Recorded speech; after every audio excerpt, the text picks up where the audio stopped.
Breaking news now, a man goes crashing into a utility pole overnight. Yeah, News Channel 5's Cuthbert Langley in studio here with us this morning trying to figure out exactly what happened. What are investigators saying now, Cuthbert? Steve, right now we know that one man is dead after this crash, and investigators are still trying to figure out exactly what happened here.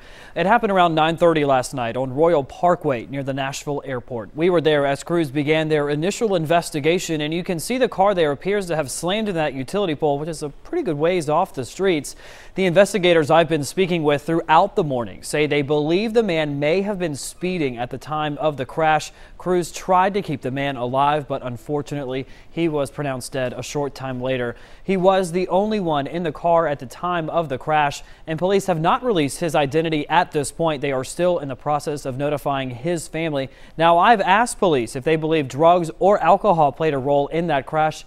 They tell me they are still working to determine if that was the case. As soon as we do get that updated information, we'll be sure to update you online at newschannel5.com. Amy? Cuthbert, thank you. New this morning, a man claiming to have been robbed is now the one facing charges. Matthew Torres has been following this story for us from Mount Juliet at the grocery store where it all happened. And Matthew, this guy really actually scaring people in the parking lot?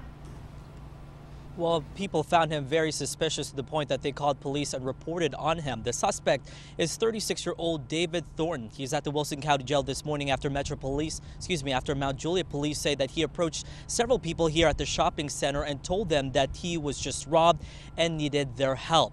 Again, they found him suspicious, that they called police, and eventually just a few hours later, undercover officers spotted Thornton at the parking lot of the Hilton Inn just across the street from where I'm standing. With him were two other people who were going to pick him up, but according to police, he just placed a handgun in the trunk of his car. Now, this morning, we've learned that Thornton is a convicted felon with a violent criminal history, and so this morning he is facing several charges, including public intoxication, because apparently he told police that he was under the influence of methamphetamine, even telling them that he was robbed. But upon further investigation, investigators were able to determine that his claims were all false, and this morning he is still at the Wilson County Jail, and we are awaiting his mugshot. For now, we're reporting live in Mount Juliet and Matthew Torres, News Channel 5. All right, Matthew, thank you. And some developing news now out of Grundy County. We have learned the TBI is now investigating a deadly hunting accident. According to our friends down at WGNS Radio, Chad Killian was shot near North Cuts Cove Road in Altamont Sunday morning. The 44-year-old was rushed to the hospital, and that's where he died. We're told that he was hunting with another man who claims this was an accident. Deputies asked the TBI, though, to check it out just to make sure that is indeed what happened. A man is recovering this morning after a fight over a woman. And yes, bullets were flying. It happened at the Thrifty Inn on Harding Place just after 11 yesterday. Investigators tell us that Medrick Elliott, I think we have a picture of him coming up here in just a minute, shot Raymond Crump in the shoulder during an argument outside of Crump's girlfriend's room. We're told Crump went to the hospital in serious condition.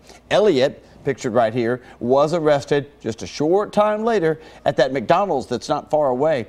He is now facing several charges, including aggravated assault. The teenager accused of planning to blow up a Kentucky school heads to court in just a couple of hours. Investigators say Trey Law planned to attack Franklin Middle in Simpson County. We're told a friend tipped off police, and a search of the 18-year-old's home uncovered 4 Molotov cocktails and a jar filled with a chemical and a fuse sticking out of the top.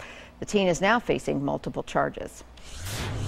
New developments now in a car crash that killed a Hendersonville musician last year. The Tennessean telling us John Schaub is now facing multiple charges, including vehicular homicide. Investigators say he was drunk when he hit Jan Jones and his wife's car head on. Happened on Highway 96 in Fairview back in November of last year. Jones died. His wife Kathleen had serious injuries. Police are searching for a driver who hit an elderly man and just kept on going. The Robertson County Times reporting that 72-year-old Donald Nash was out for a walk just before 7 o'clock Tuesday morning when he was hit. It happened near the intersection of 5th Avenue at Bill Jones Industrial Drive in Robertson County. Nash suffered several injuries pretty seriously. He went to Skyline Medical Center. THP is now investigating. News Channel 5 helps a woman get her money back after a dispute with an Uber driver.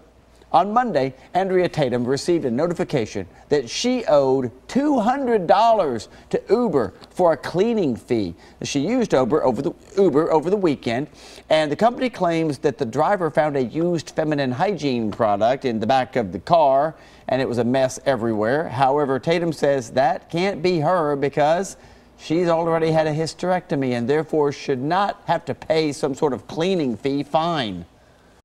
It's really not funny. You know, I'm pretty easygoing unless you mess with my child or my money. So it's irritating. It's just very irritating. Irritating also that she called over and over and over and over again and never got anywhere. She then called News Channel 5. We reached out to Uber, and within an hour, they called us back and refunded Tatum's money. The general manager said he apologized for the misunderstanding.